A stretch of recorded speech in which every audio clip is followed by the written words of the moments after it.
আপনি কি কখনো খেয়াল করেছেন বাচ্চারা বাবার হাত ধরে দৌড়াতে চায়, কিন্তু অনেক বাবা দৌড়াতে পারে না?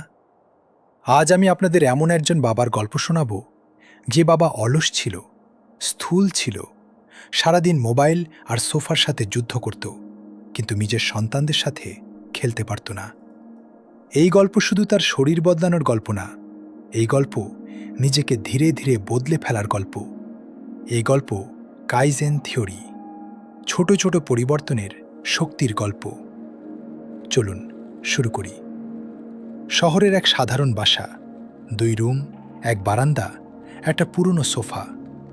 সেই সোফাতেই বসে থাকত রাশেদ।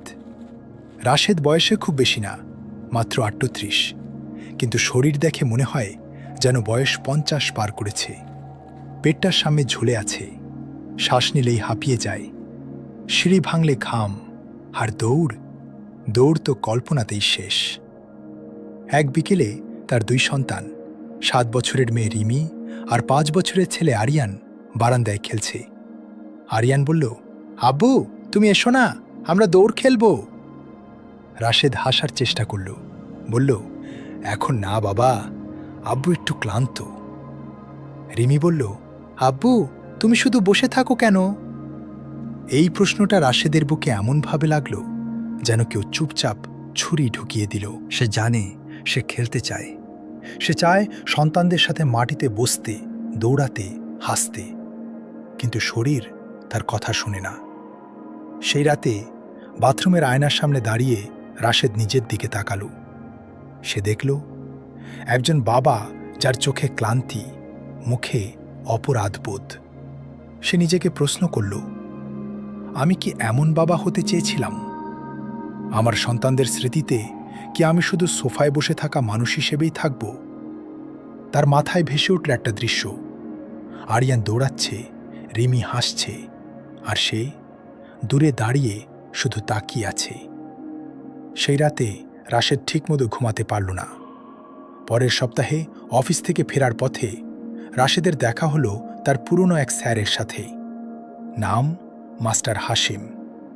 এই মানুষটাই একসময় তাকে পড়াশোনা শিখিয়েছিল, কিন্তু এখন তিনি যেন আরও শান্ত, আরও দৃঢ়। হাশিম স্যার রাশেদের দিকে তাকিয়ে বললেন, রাশেদ, তুই কি সুখী? এই প্রশ্নটা সহজ ছিল, কিন্তু উত্তরটা কঠিন। রাশেদ চুপ করে রইল। হাশিম স্যার বললেন, তোর চোখে আমি ক্লান্তি দেখছি, শরীরের না, মনের। রাশেদ সব বলে ফেলল, বাচ্চাদের কথা, নিজের অক্ষমতার কথা। হাশিম স্যার হেসে বললেন, তুই পাহাড়ে উঠতে চাস, কিন্তু প্রথম ধাপে উঠতেও রাজি নোস। রাশেদ অবাক, মানে? হাশিম স্যার বললেন, কাইজেন, বড় পরিবর্তন না, প্রতিদিন 1% পরিবর্তন। হাশিম স্যার বললেন, কাল থেকে দৌড়াবি না, জিমে যাবি না, ডায়েট বদলাবি না। রাশেদ অবাক, তাহলে? কাল শুধু 5 মিনিট হাঁটবি, আর কিছু না। পরের দিন রাশেদ 5 মিনিট হাঁটল, শুধু 5 মিনিট। দ্বিতীয় দিন 6 মিনিট, তৃতীয় দিন 7 মিনিট, 1 সপ্তাহ পর 10 মিনিট। কেউ দেখেনি, কেউ হাততালি দেয়নি, কিন্তু রাশেদ জানত সে শুরু করেছে। 2 সপ্তাহ পর রিমি বলল, আব্বু তুমি আজ হাঁটতে যাচ্ছ? রাশেদ হেসে বলল, হ্যাঁ মা। এই হ্যাঁটা রাশেদের জীবনের সবচেয়ে শক্তিশালী শব্দ হয়ে উঠল। সে চিনি ভরা চা কমাল, 1 চামচ কম, তারপর আরেক চামচ। সে লিফট বাদ দিয়ে সিঁড়ি নিল, 1 তলা, তারপর 2। কখনো ব্যর্থ হলো, কখনো হাঁটতে পারল না, কিন্তু হাশেম স্যারের কথা মনে পড়ত, ভেঙে পড়া হার নয়, না ওঠা হার। 3 মাস পর এক বিকেলে আরিয়ান বলল, আব্বু আজ তুমি একটু দৌড়াবে? রাশেদ একটু থামল, তার শরীর কাঁপছিল, মনের ভেতর ভয়। তবু সে বলল, চল। সে দৌড়ালে 5 সেকেন্ড, হ্যাঁ মাত্র 5 সেকেন্ড, কিন্তু রিমির চোখে সে ছিল সুপার হিরো। 6 মাস পর রাশেদ আর আগের রাশেদ না। পেট কমেছে, শ্বাস স্বাভাবিক, মুখে আত্মবিশ্বাস। সে এখন সকালে হাঁটে, সন্ধ্যায় খেলাধুলা করে, রাতে গল্প শোনায়।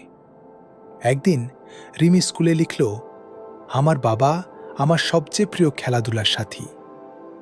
রাশেদ সেই খাতা হাতে নিয়ে কেঁদে ফেলল। বন্ধুরা, এই গল্প শুধু রাশেদের না, এই গল্প হয়তো আপনার। আপনি যদি আজ নিজেকে বলেন, কাল থেকে সব বদলাবো, তাহলে আপনি কখনোই শুরু করবেন না। কিন্তু যদি বলেন, আজ 5 মিনিট, তাহলে একদিন আপনি দৌড়াবেন। যদি এই গল্পটা আপনাকে ছুঁয়ে থাকে, যদি আপনি নিজের ভেতরে রাশেদকে খুঁজে পান, তাহলে ভিডিওটা লাইক করুন, কমেন্টে লিখুন, আমি শুরু করব। আর এমন গল্প পেতে চ্যানেলটা সাবস্ক্রাইব করুন, কারণ আপনার সন্তানের শৈশব আপনার অপেক্ষা করবে না।